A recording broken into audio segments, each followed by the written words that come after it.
noite. Sejam todos muito bem-vindos. É uma grande alegria estarmos aqui juntos mais uma vez. Nosso companheiro Ives, seja bem-vindo, Ives. E nós estamos também nos sentindo bastante honrados com a presença do nosso amigo Ellerson Santos, de Belo Horizonte. Não, Ellerson? Está fazendo exatamente um ano que você veio nos visitar, né? Seja muito bem-vindo, a casa te recebe com muito carinho, tá bom?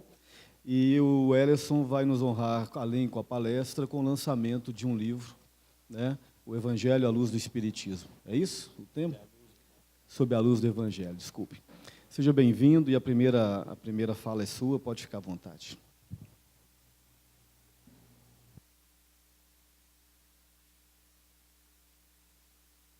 Boa noite.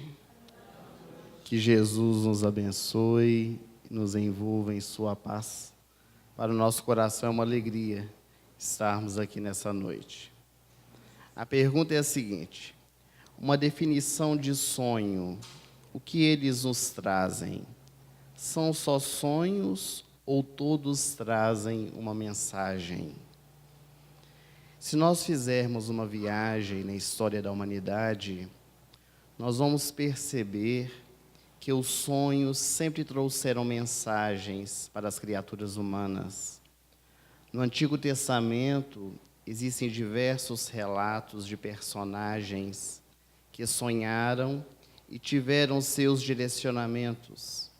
No Novo Testamento também, José, o carpinteiro, foi avisado em sonho pelo anjo Gabriel que deveria sair de Belém, onde Jesus havia nascido, porque uma tragédia iria acontecer. Ele vai para o Egito, juntamente com Maria. Lá também sonha que Herodes havia desencarnado e que ele poderia regressar para Israel, indo morar na cidade de Nazaré. No Antigo Testamento, nós encontramos José do Egito, que foi um dos grandes interpretadores de sonhos, que nós já tivemos notícias, que ao ser vendido pelos próprios irmãos ao faraó, no Egito, ele interpretava os sonhos daquele que era considerado um deus aqui na terra. E o sonho das vacas gordas e das vacas magras ainda hoje está no nosso cotidiano, quando alguém passa por um problema, por uma dificuldade financeira, disse que está vivendo as vacas magras. E quando está na opulência, no poder, na riqueza, está vivendo a época das vacas gordas. Mas mais tarde, Sigmund Freud, ele vai dizer que os sonhos é um campo insondável do ser. E que para cada criatura o sonho tem um significado diferente. Daí nós termos muito cuidado para avaliar os sonhos, os nossos e os dos que estão à nossa volta. Muitas pessoas se aventuram em desejar interpretar os sonhos dos outros. Existem até o livro dos sonhos, sonhar com dente é morte, sonhar com água suja é ventura, água limpa é desgraça. São crendices populares, porque os sonhos eles surgem no nosso cotidiano, através do nosso sono, por vários fatores. Terezinha Oliveira, espírita, ela faz uma análise dos sonhos. Ela diz que existem basicamente 3 tipos de sonhos, que são os sonhos fisiológicos, os sonhos psicológicos e os sonhos espirituais. Os sonhos fisiológicos são aqueles que acontecem na nossa vida em decorrência de vivência do nosso próprio corpo. Uma noite que está muito fria, nós nos cobrimos com cobertor e movimentando o cobertor cai no chão. Então nós sonhamos que estamos sentindo frio e acordamos com frio, porque o corpo está sentindo frio. Então nós vamos e nos cobrimos, é um sonho fisiológico. Alguém que tem incontinência urinária e sonha que está no banheiro fazendo as suas necessidades e acaba fazendo na cama. Então, é um sonho fisiológico. Nós temos os sonhos psicológicos, que são aquelas criações mentais que nós fazemos, ou a revivência daquilo que nós experienciamos durante o dia, que ficou marcado. um trauma vivido, e sempre nós estamos relembrando através do sonho. E temos os sonhos espirituais, que são aqueles que realmente nos trazem mensagens, que são as orientações dos benfeitores. E a análise cabe a cada um de nós. O nosso terapeuta, ele pode nos auxiliar, porque nos conhece profundamente, mas aventureiros que queiram fazer a interpretação dos nossos sonhos, nós precisamos ter muito cuidado.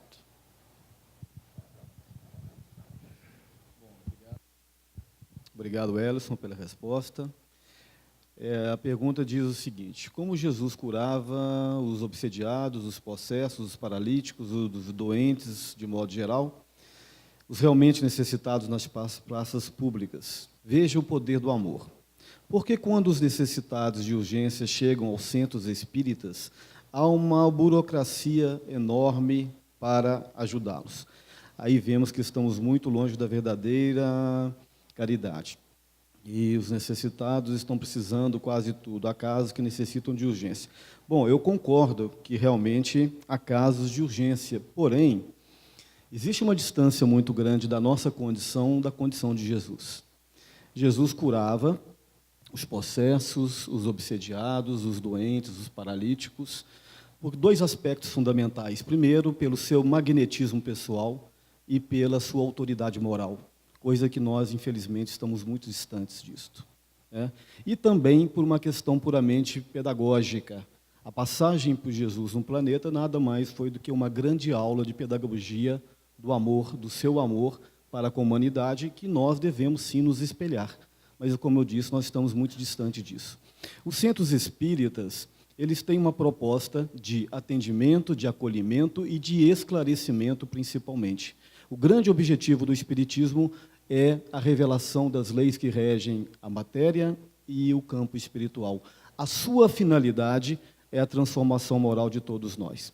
Pois bem, mas para nós acolhermos os doentes, sejam eles obsessos, possessos, ou mesmo de doenças psiquiátricas, nós temos que ter competências para isso, e nem sempre nós as temos. Por isso, temos que ter, sim, métodos, procedimentos que regulem o atendimento das pessoas que vêm aqui. Então, é necessário que, sim, que seja dessa maneira por enquanto. Agora, isso não quer dizer que nós possamos faltar com o elemento mais importante, que é a solidariedade, a fraternidade e o amor. E isso, com certeza, nessa casa não falta. Agora, questões relacionadas às questões de natureza mediúnica são muito complexas. Muitas vezes nós confundimos, por exemplo, uma esquizofrenia com uma influência espiritual. Então, o procedimento é esse mesmo, é ter muita crítica, muita análise, procedimentos. Nós temos que ter cuidado, realmente, de não ficarmos muito burocráticos, mas, porém, nós temos que ter outros cuidados de não fugirmos do alinhamento definido pelas obras kardecianas. Por isso, estudar é o melhor caminho, tanto para quem está sem atendimento, para quem está prestando o atendimento. Por via das dúvidas, é melhor, sim, criar procedimentos para evitar que nós caiamos em erro, como, muito infelizmente, algumas casas espíritas já caíram. Boa noite, pessoal. É bom estar aqui novamente. A pergunta que nos foi dirigida diz assim: chorar, sofrer e lamentar a morte de alguém que amamos pode perturbar-lhe no plano espiritual? Pode, e com frequência acontece. Porque nós temos que perceber o seguinte: no plano espiritual, quando nós partimos para o plano espiritual, nós levamos conosco a nossa mesma bagagem em termos de sentimentos, em termos de moralidade, em termos intelectuais. Então, nós continuamos sendo nós mesmos. Agora, imaginem vocês, lá do plano espiritual, da exata forma como vocês são, vendo um familiar se lamentar pela sua partida, chorando, sofrendo, muitas das vezes revoltado. Aquilo, mesmo que você tenha um preparo espiritual muito grande, aquilo vai te gerar um determinado incômodo, de você ver um familiar, você ver um ente querido num estado de sofrimento, num estado de revolta, num estado de lamentação, de murmúria, muitas das vezes. Agora é preciso a gente diferenciar o seguinte: existe 2 tipos de saudade. A saudade que nasce do sentimento de amor, a saudade oriunda do amor, e a saudade oriunda do egoísmo, né? Chico Xavier, sempre, vez ou outra, ele se pegava chorando com saudade da sua mãe, mas era uma saudade oriunda do sentimento de amor. Aquela saudade que liberta, aquela saudade que não quer a pessoa egoisticamente ali do seu lado, que não compreende, na verdade. Então a gente tem que perceber os sentimentos que estão movendo, né, o nosso choro, né, aquele estado que a gente fica realmente comovido pela partida de entes queridos, né? Nós somos seres sentimentais, então é muito comum a gente sentir saudade, a gente se ver chorando. Agora, que essa saudade ela não se torne uma revolta, né? Ela não se torne uma atitude de rebeldia, né, ante a providência divina, que tudo sabe o momento certo de cada um partir. O problema é que a gente quer ser, muitas das vezes, né, a gente quer arbitrar por Deus, a gente acha que não foi o momento do outro, a gente acha que o outro ainda devia estar ali do nosso lado, mas os mecanismos da providência divina fazem com que tudo aconteça no determinado momento, no momento oportuno. Mas muitas das vezes, pela nossa ignorância, a gente ainda não sabe compreender esses processos todos. E acabamos por perturbar, assim, os espíritos que se foram, porque eles ainda estão sensíveis também do outro lado. A saudade fica naqueles que ficam, mas também acompanham aqueles que vão.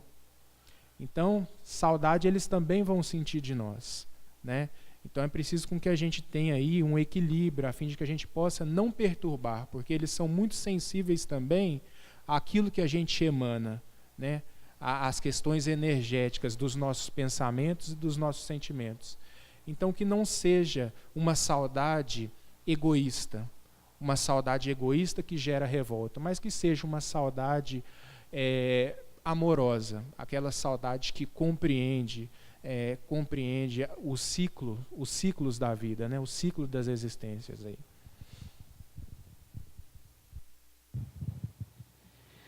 Por que da dificuldade entre encarnados e desencarnados em se comunicar? Isso ocorre devido ao baixo nível evolutivo do planeta, ou essa é uma lei da divindade que proíbe esse contato direto? Allan Kardec, em O Livro dos Médiuns, sob a orientação do Espírito de Verdade, vai nos dizer que todos nós, indistintamente, somos médiuns. Alguns de forma mais ostensiva, outros não. Os espíritos desencarnados se comunicam conosco, que estamos na carne, por meio da mediunidade. E a mediunidade está mais do que nunca presente em nossos meios. Através da mediunidade é que nós fazemos este intercâmbio. Em todas as religiões ela está presente. No seio da Igreja Católica, nós vamos notar quantos santos puderam conversar com os espíritos, receber informações dos benfeitores para o trabalho que deveriam realizar aqui na Terra. Francisco de Assis foi um extraordinário médium que atuou junto de Jesus, realizando curas. Santa Teresa d'Ávila de Jesus, que por meio de desdobramentos espirituais, também se comunicava com o Mestre.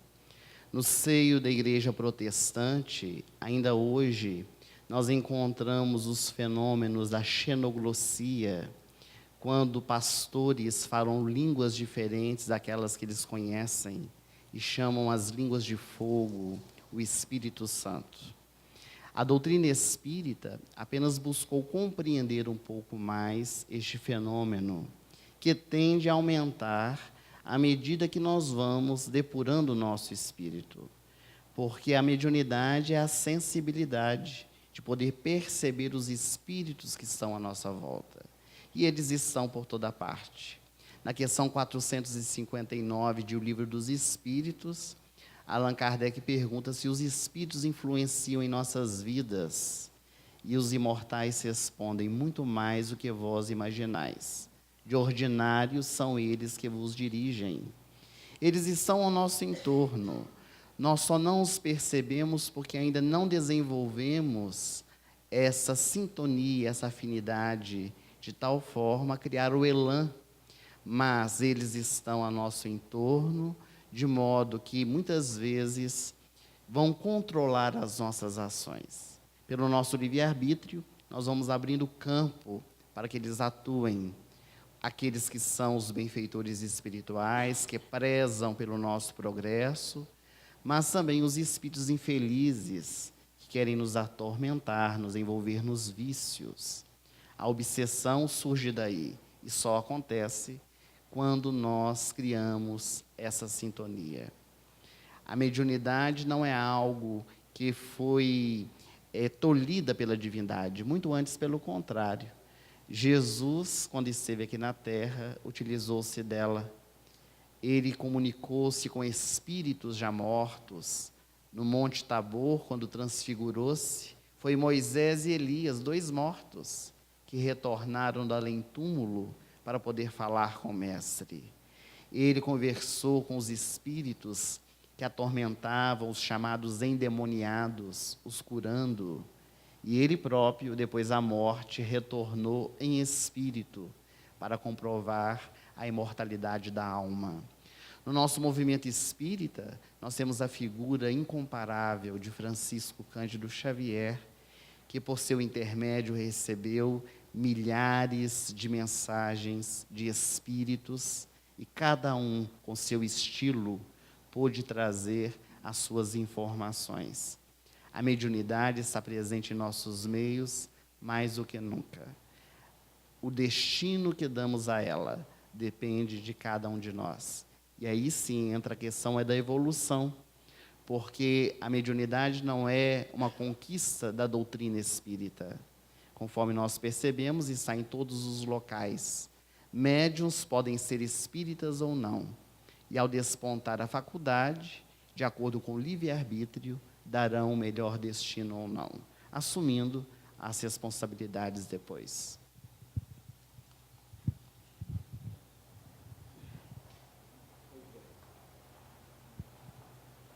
Dia 27/11, completam 8 anos que perdi meu filho em um acidente de moto. Mesmo após esse tempo, ainda choro e sinto muita falta dele.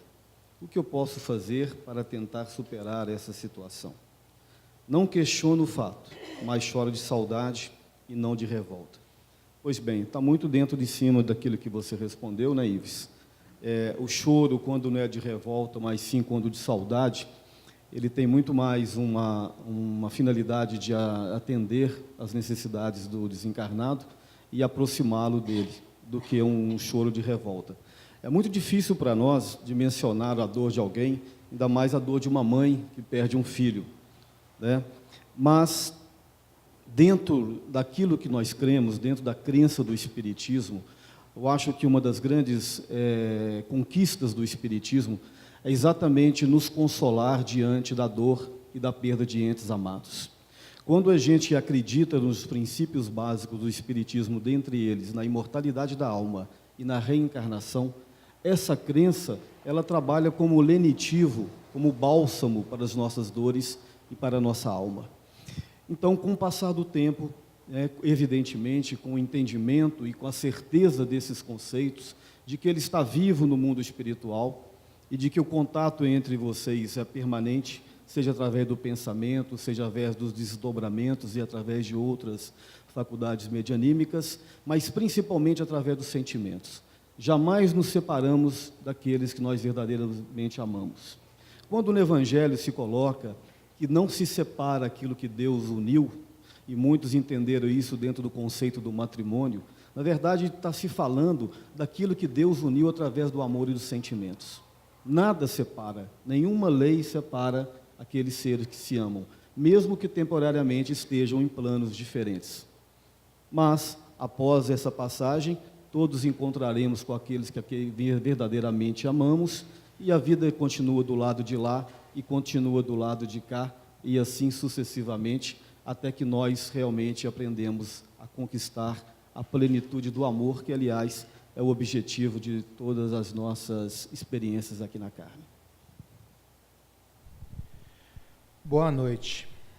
Como o Espiritismo vê e reage da postura de alguns médiuns que se sentem fascinados e envaidecidos de suas obras psicografadas, e disso usufrui a benesses financeiras deles, uma vez que deveriam ser os modelos de rigor e desapego, já que o Espiritismo é tão vilipendiado pelas outras religiões e desconhecido.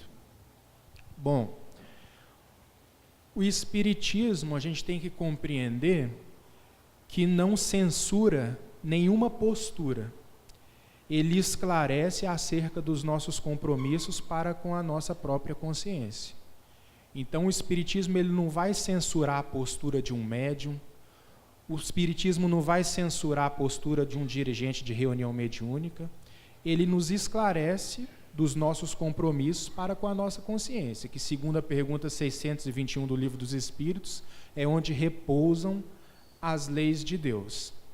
Agora, é um erro a gente ter em médiuns, em padres, em pastores, um modelo de infalibilidade.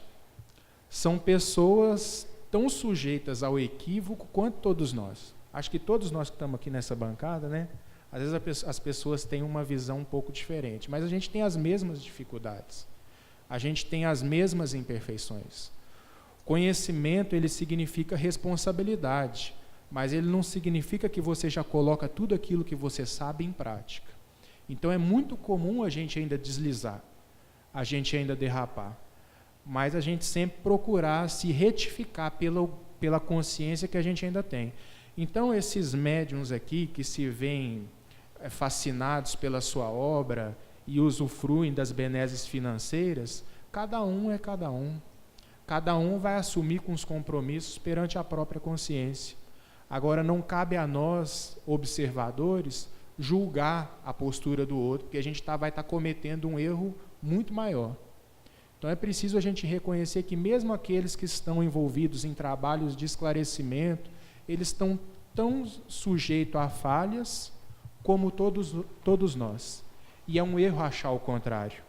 Né? O Divaldo Pereira Franco, ele, certa vez, num diálogo com Joana de Ângeles, e ele se achando cheio de imperfeição, ele falou assim: nossa, mas eu queria tanto que a benfeitora psicografasse alguma mensagem para mim, porque eu psicografo tanto para os outros, agora eu queria uma mensagem para mim, né? Queria tanto que ela psicografasse para mim. Aí a Joana apareceu para ele e falou assim: olha, tudo que eu psicografo é você publica porque você quer. Mas tudo aquilo, toda a minha produção, ela é endereçada ao seu coração, à sua transformação interior. E ele publicava porque ele queria.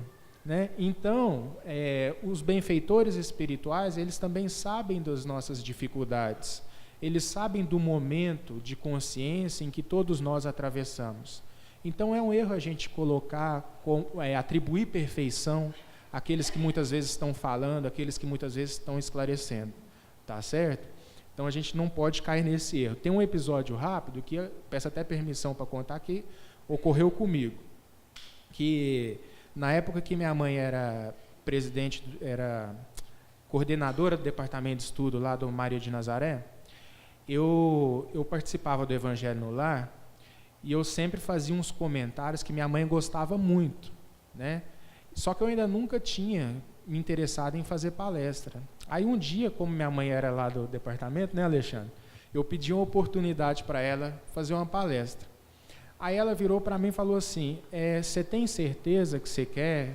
Mas eu não estou querendo te dar oportunidade, não. Com medo de passar vergonha, de eu passar vergonha nela lá na frente. Aí eu falei assim: não, mãe, eu já tenho, a senhora gosta tanto dos meus comentários no Evangelho no Lar, dá uma oportunidade para mim. Ela falou assim: então tá, vou te dar uma oportunidade.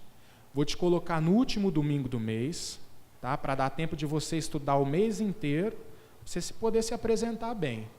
Aí eu falei assim: tá certo. Fiquei muito feliz com a oportunidade que ela tinha me dado. Aí, o que aconteceu comigo? Fenômeno curioso. Eu comecei a preocupar muito com o aspecto moral e esqueci o estudo. Falei assim, nossa, eu tenho que agir certinho, tenho que ficar assim, assim, assado, porque eu vou falar. Eu vou representar a doutrina espírita, então vou ter que agir aqui nos conforme. Na época eu ainda comia carne, parei de comer carne, parei de fazer um monte de coisa, porque estava com aquela ilusão de santificação na cabeça, né? E aí, esquecendo o estudo. E minha mãe sempre chegava para mim e perguntava, meu filho, você não vai estar estudando? Eu, mãe, amanhã eu estudo para fazer. Aí chegava amanhã, meu filho, está estudando? Não, amanhã eu estudo. E nesse amanhã, já era sexta-feira. Ela chegou desesperada e falou assim, você não está estudando, não te vi abrir livro. Eu falei assim, não, mãe, pode deixar aqui para palestra. Eu pego amanhã para estudar, que é sábado, tinha que apresentar no domingo. Eu estudo sábado inteiro e no domingo eu apresento. Aí estudei sábado todo, né, estudando ali, extraindo do livro dos Espíritos, da literatura, algumas citações para basear o raciocínio. E aí fui falar para frente do espelho com um pente na mão, com a escova de cabelo na mão, com um cronômetro do lado. Eu tinha que falar meia hora lá de manhã. Aí fui falando, falei tudo que eu tinha para falar, deu 15 minutos. E já eram 11 horas da noite. Estava desesperado, porque era no outro dia de manhã, meu Deus, o que eu vou fazer? O que eu vou fazer? Aí fiquei acordado, juntei mais um material, outro ali, fui falar, deu 25 minutos. Eu falei assim, tá bom, 5 minutos eu acabo mais cedo, ninguém vai perceber nada. E fui falar. Quando eu cheguei lá, que quem estava fazendo a abertura falou meu nome, minha boca ficou seca, eu comecei a tremer todo, fiquei pálido, mas fui. Eu cheguei, gente, não saiu nada. Só gaguejei, desci chorando, sentei, falei 15 minutos, pedi desculpa, desci chorando, sentei na primeira cadeira. Minha mãe subiu, já tinha um pouco mais de experiência, acabou de falar para mim, e ainda limpou minha barra lá, falou assim, não, enquanto muitos filhos estão pedindo outra coisa, ele me pediu uma oportunidade de fazer uma palestra, ainda foi muito gentil comigo lá, o pessoal veio também, me confortou, mas o que isso fica de lição? E que foi até um recadinho da espiritualidade para a gente, abaixa a bola, não tente se apresentar na condição de médico. Muitas vezes a gente cai nesse equívoco, de querer se apresentar na condição de médico, mas todos nós somos enfermos, estamos aqui em busca do remédio. Esse trabalho que a gente desenvolve representa para nós o nosso remédio, não significa que a gente é médico, que a gente está em condição de resolver o problema de todo mundo, sendo que a gente está aqui para resolver os nossos próprios problemas. Na verdade, é uma oportunidade que a gente está tendo de trabalhar as nossas mazelas. É um erro atribuir santificação, é um erro atribuir perfeição a qualquer médium, a qualquer dirigente, de qualquer núcleo religioso que chega. Somos criaturas falhas, mas que temos uma consciência maior das nossas responsabilidades, dos nossos compromissos, né, de reconhecer no Evangelho de Jesus ali uma proposta real, uma proposta capaz de nos emancipar espiritualmente, de nos aprimorar como seres humanos. Sei que a doutrina aceita a existência de seres extraterrestres. Não sei se vocês viram o filme Contatos Imediatos, do Quarto Grau, baseados em fatos reais, onde pessoas são abduzidas durante o sono e são maltratadas. Se real, que tipos de espíritos seriam estes? Existem duas ciências que se pautam no estudo dos extraterrestres. Na década de 60, foi criado a exobiologia, que estuda a vida fora do planeta Terra, e mais tarde a ufologia, que trabalha a respeito dos extraterrestres. Do ponto de vista da doutrina espírita, extraterrestre é todo aquele espírito que não vive na Terra. Jesus, no seu Evangelho, ele nos disse: há muitas moradas na casa de meu Pai. Fazei por merecer uma das melhores. O que nós não podemos tomar é ao pé da letra informações que nos chegam de diversos pontos, como aqueles bonecos verdes que aparecem, os marcianos, nas suas naves espaciais e que roubam e levam para bem longe as criaturas da Terra, o ET de Varginha e tantos outros, que nos merecem o respeito diante daqueles que trouxeram as informações, mas que merecem também a luz da razão. Chico Xavier, no Pinga Fogo, ele faz alguns comentários a respeito da vida em outros planetas. E pela sua mediunidade extraordinária, nós vamos encontrar um livro chamado Cartas de uma Morta, que é a psicografia de Chico pela sua própria mãe, Maria João de Deus, onde ela fala sobre a vida em Marte. Kardec, na Revista Espírita, do ano de 1858, no mês de fevereiro, vai trazer uma comunicação de Mozart, que hoje reside em Júpiter, que é um dos planetas mais evoluídos do nosso sistema solar. São informações seguras, onde os espíritos tutelam, trazem as mensagens para que nós possamos ler, entender e seguir adiante. O filme referido, Contatos Imediatos do Quarto Grau, nós não assistimos, então não temos condições de dar a nossa opinião. Mas se realmente são fatos reais, as pessoas são abduzidas ou levadas por estes espíritos a outras regiões e sofrem, não podem ser espíritos evoluídos. Devem ser espíritos que se comprazem em fazer o mal, e aqueles que são levados criam a sintonia. Porque, conforme nós já dissemos, a obsessão ela só surge pela sintonia e pela afinidade que nós criamos. Precisamos tomar muito cuidado no nosso dia a dia para não nos deixarmos envolver por essas questões que às vezes são de só menos importância e esquecemos do que é principal, que é o nosso processo de progresso espiritual, a nossa renovação interior, que nos leva à iluminação, fazendo com que nós compreendamos um pouco mais o universo que nós estamos vivendo. Às vezes nós queremos compreender o todo e ainda não compreendemos o mínimo. Não fizemos nem a viagem para dentro de nós mesmos, queremos ter a audácia de viajar pelo universo e compreender a vida em outros planetas. A pessoa que na pergunta diz que a doutrina espírita aceita a existência de extraterrestres, aceita a existência de vidas em outros planetas, e por isso é um extraterrestre, não da forma que é trazido pela ciência, conforme nós já colocamos. Muito bom. Fui casada 1 ano e meio, porém, lendo o Evangelho segundo o Espiritismo, vi que casei errado. Bem sincera, né? Casei por interesse. Quais as consequências disso em minha vida? Hoje sou separada. Isso. Bom, opinar sobre questões de natureza pessoal e natureza íntima é muito difícil, né? Até porque a gente não tem elementos para poder fazer qualquer análise mais profunda.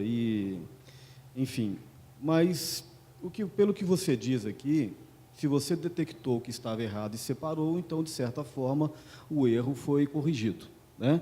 E lembrando que os nossos erros é que fazem o nosso aprendizado, que gera o aprendizado. Nós aprendemos, muitas vezes através do amor e muitas vezes através da dor. E os erros, então, todos nós erramos. Os espíritos mais evoluídos também erraram. Jesus também errou. E o que eu estou dizendo aqui não é blasfêmia nenhuma. Se ele evoluiu e passou pelas fileiras semelhantes às nossas, e segundo o Emmanuel, o sistema solar aonde ele evoluiu já não existe mais, lembrando que um sistema solar dura de 10 a 15 bilhões de anos, ele também passou pelas mesmas trajetórias evolutivas que nós estamos passando hoje. Estagiou como princípio inteligente nos reinos inferiores da criação, até adentrar o reino de humanidade, entre erros e acertos, aprendeu, desenvolveu, até chegar na condição crística que ele hoje está. Então, ele também cometeu erros, como nós também cometemos. E entre erros e acertos, nós vamos evoluindo. Então, se você detectou esse erro, de certa forma já o corrigiu. Importante, acredito também, é manter uma boa relação com essa pessoa que você foi casada. Afinal de contas, vocês compartilharam momentos bons, com certeza, e momentos difíceis também, né? Eu vou me emendar mais uma perguntinha rápida, porque chegaram muita pergunta aqui de repente. Vamos tentar atendê-las. Boa noite. Nós católicos imaginamos que, quando a gente morrer, vamos nos encontrar com todos os nossos entes queridos. Mas fiquei só pensando, se algum deles estiver encarnado, vamos saber quem é aqui na Terra? Depende da sua condição no mundo espiritual. Se você estiver numa condição mental e espiritual relativamente elevada, sim, você vai saber quem está aqui na Terra, se é um ente querido. Agora, quando você diz que encontraremos com todos no mundo espiritual, nem todos. Pela compreensão do Espiritismo, o mundo espiritual, como o Elson bem colocou, as chamadas muitas moradas da casa de meu pai, do qual o mundo espiritual se encontra, existem várias nuances, várias faixas que estão separadas por frequências, por dimensões espirituais e por frequências vibratórias diferentes. E os espíritos se projetam consciencialmente nessas faixas, de acordo com a sua mente e com o peso específico do seu perispírito. Quer dizer o quê? Chegando ao mundo espiritual, nos posicionando em determinada região, nem sempre vamos ter acesso a todos os amigos e parentes da vida atual e da vida passada. Por exemplo, no livro Nosso Lar, vocês devam se lembrar que o André Luiz, depois de sair da região umbralina e ser levado à região de Nosso Lar, ele procurou pela mãe, e ela não estava lá, porque ela não habitava aquele núcleo. Ele só teve acesso a ela depois de um tempo, quando ela veio visitá-lo. Então, há uma pequena diferença nesse aspecto aí. E, aproveitando também uma outra pergunta muito rápida, que diz, o que a doutrina espírita nos diz sobre o vegetarianismo? Alimentar-se de seres inocentes traz danos ao espírito? Envolve algum processo evolutivo do ser? Essa questão de alimentar da carne, o Kardec coloca que a carne alimenta a carne. O homem só saiu da condição de animalidade que ele estava para desenvolver-se do ponto de vista cerebral e, consequentemente, intelectual, no momento em que ele começou a comer carne. O homem pastava de 8 a 9 horas por dia. E ele só começou a desenvolver-se quando ele começou a comer carne. Então, a carne trouxe elementos, ganhos energéticos, para proporcionar o desenvolvimento cerebral que proporcionasse a ele chegar na condição intelectual que ele se encontra hoje. Paulatinamente, o homem vai deixar de comer carne. Os vegetarianos já conseguem absorver as energias dos vegetais sem precisar das energias dos animais. Para a maioria de nós, isso ainda não é possível. Eu, por exemplo, como o Ives deu o exemplo dele lá, né, Ives? Quando eu me tornei espírita também, eu passei por esse mesmo fenômeno, né, da santificação. Aí eu parei de beber e de fumar, o que foi muito bom. Parei de comer carne, que me trouxe prejuízos. E queria parar de fazer sexo também. Até que minha esposa disse, se você parar, você pode procurar outro lugar, porque eu não vou ficar sem. Então, eu tive que rever algumas questões, né? Mas a questão da carne, eu percebi que eu estava me adiantando. Eu parei de comer, comecei a enfraquecer, comecei a perder peso. Por quê? Porque a minha organização física, que muito provavelmente é diferente da do Ives, do Wellison, próximas, mas são diferentes, né, do ponto de vista metabólico, não estava preparado para deixar de comer carne. Então, eu ainda como carne e não me sinto culpado por causa disso. É certo que os animais são, sim, nossos irmãos no processo evolutivo, mas ainda estão nessa condição. Certa vez, Chico Xavier foi escrever um poema, se não me trai a memória, o espírito era aquele espírito do Parnaso de Além-Túmulo. Lembra-se o nome dele? O irmão X, mas anteriormente era o Humberto de Campos. E nesse poema sugeria e criticava os abatedouros, criticava a matança de animais. O Emmanuel, então, chamou o Chico na regulagem. Chico, você tem certeza que você vai publicar isso? Quantas pessoas ainda não precisam da carne? Quantos pecuaristas ainda não precisam dos recursos financeiros dela? Quantos matadouros ainda não precisam? Então, a mudança que a gente vai transitando, evoluindo, naturalmente os nossos procedimentos, inclusive do ponto de vista alimentar, vai tomando uma nova mudança, evoluindo sempre, né? quais os tipos de mediunidade que existem, ou seja, quais as maneiras que os espíritos têm de se comunicar. Um só médium pode ter várias formas, exemplo, psicografia, ouvir e ver. Quais tipos de mediunidade que existem? Vamos lá, não sei se eu vou lembrar de todas, mas psicografia, psicofonia, clarividência, clareaudiência, a dupla vista ou bicorporiedade, mediunidade de cura e assim por diante, né? Então essas são as maneiras que os médiuns têm de captar os espíritos. A psicografia é aquela aproximação da escrita, né, em que existe uma aproximação do perispírito do espírito, né, vamos dizer assim, o perispírito do comunicante com o perispírito do médium, e ali uma relação de pensamentos, em que o médium intuitivamente psicografa, através de uma mediunidade intuitiva, ou então através de uma mediunidade mecânica, em que o espírito toma a mão do médium e psicografa, né? Existe a mediunidade psicofonia, que é a mediunidade que o médium é porta-voz, vamos dizer assim, da espiritualidade, né? E reproduz, através da fala, o pensamento do espírito. Clarividência, que é você captar o espírito, vê-lo. Clareaudiência, ouvi-lo. Mediunidade de cura, né? Que a gente sabe que existem muitos médiuns aí que ofereceram essa mediunidade de uma maneira muito ostensiva, né? O Zé de Arigó, por exemplo, que tinha uma mediunidade de cura muito ostensiva. Só que essa mediunidade de cura, ela é preciso ser entendida de várias formas também, porque mediunidade de cura muitas vezes acontece ali no momento do passe. Médium de cura não é aquele que pega o bisturi e vai abrir ali, vai fazer todo aquele ritual. Médium de cura é muitas vezes aquele que tem a capacidade de, em uma conversa, causar bem-estar, né, causar um ânimo diferente numa pessoa que está para baixo, está sendo médium de cura. E tem a mediunidade de dupla vista, né, ou bicorporiedade, que essa mediunidade foi muito comum a gente perceber em Eurípides Barçanufo, em Santo Antônio de Pádua, que é o seguinte, é como se fosse um sonambulismo.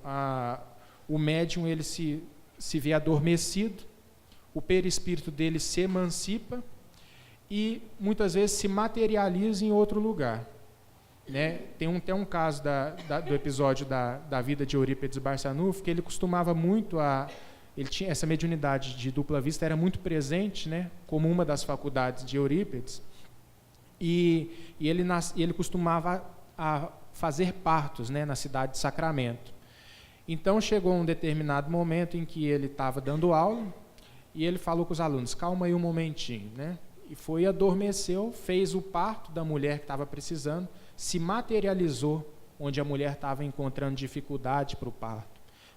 Quer dizer, tirou dali o ectoplasma para o seu perispírito materializar, mesmo ele estando encarnado. E aí ele ajudou aquela mulher ali no parto dela, voltou para a sala de aula. E quando ele retomou a lucidez, o marido da mulher tinha vindo desesperado procurar ele, bateu na porta da sala de aula e falou assim: professor, minha mulher está com dificuldades lá, teria como se ajudar ela? Ele: não, eu já fui lá. Falou assim: não foi não, porque pelo caminho que eu vim, a estrada é só uma, eu não te vi passando, vamos lá. Não, mas eu já fui. Não, vamos lá. E Eurípides foi com ele. Quando Eurípides chegou no quarto, aí a senhora falou assim: olha, o senhor aqui de novo, professor? Né, quer dizer, ele já tinha ido lá nesse fenômeno de bicorporiedade, atendido a mulher, né, feito ali com sucesso o parto dela. Então são vários tipos de mediunidade, né?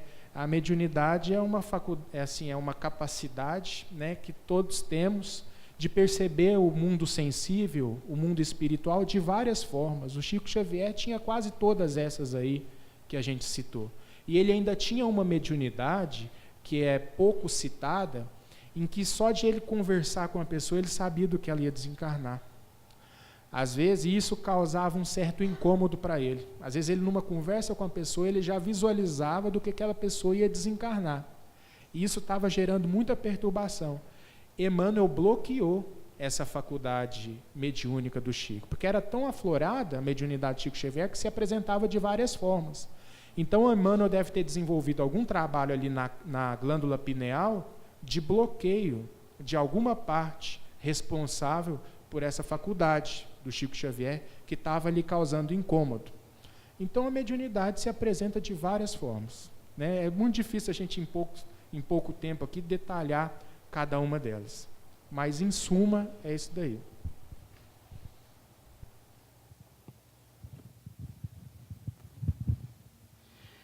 Uma de minhas amigas suicidou-se. Era espírita e tinha doença bipolar. Por quê? Se tinha conhecimento. Em virtude do tempo, nós vamos ser bem sucintos na resposta.